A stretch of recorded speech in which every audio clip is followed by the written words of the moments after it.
one thing to get a hold of another. So what I'm saying to you is that if something is happening in your mind, in your life, and you wanted to bring it to pass, you must more or less clear your mind of the garbage that you have in, or so to speak, the stuff that you really don't want, but you think you see it, but you want it, but you really holding on to it, and that takes work to let that go. As I always say, the formula, the only world you know is the world of your mind. And since the only world you know is the world of your mind, if your world is bad, then change your mind. So it's a very important thing to understand that life is a growth process, but you must be able to let things go so you can receive the new. They have a saying, I'm sure you heard that, let go and let God. And that is not an easy thing to do. And you have to, because we have a lot of conditioning, preconceived notions, ideas about life that doesn't really help us. It hinders us from going forward. So we have to let go of these things to bring on the new. I, I said that I'm not going to speak very long, but I just want to, in terms of what I just said about letting go and let God, it's a very important lesson that I've learned and still learning, because it takes practice, ongoing practice. We're easy to forget certain things. It brings me to mind of a gentleman by the name of Roland Hayes. Roland Hayes was one of the premier tenors of all times. But Roland Hayes had in the ritual before he sang on stage, he literally was stood still for a couple of minutes, and I literally a couple of minutes, and the audience used to gasp in anticipation.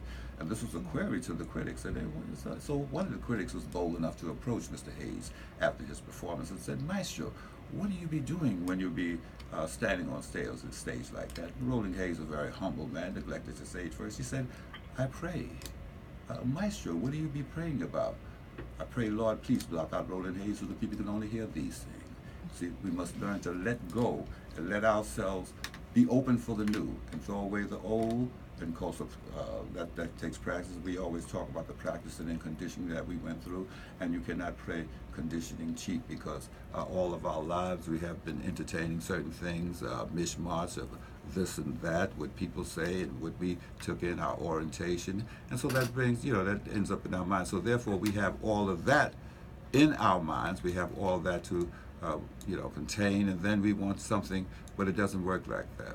You see, we have a subconscious. Your subconscious is like a computer. It's an input from the conscious mind, and it goes down. And you say, well, I'm sorry I put all that in my subconscious. The subconscious cannot take a joke. You have to get that out, because you cannot go two places at the same time. Your mind is not constructed to do that. So what I'm saying to you, ladies and gentlemen, is that I'm learning, I'm working on this, and all of us should work on this lesson, letting go. We can't hold on to resentments and hold on to ugly ideas and want something beautiful at the same time. It just doesn't work like that. We must be single-eyed. So let us all practice this, I myself included. Let us all practice of letting go of certain ideas that's not helping us. We're not aware it's not helping us, because we into these things in life about we want to be hip and we want to be certain things, and we have to be cool, and we have to hold this stern exterior. So once again, for all of us, let us let go and let God.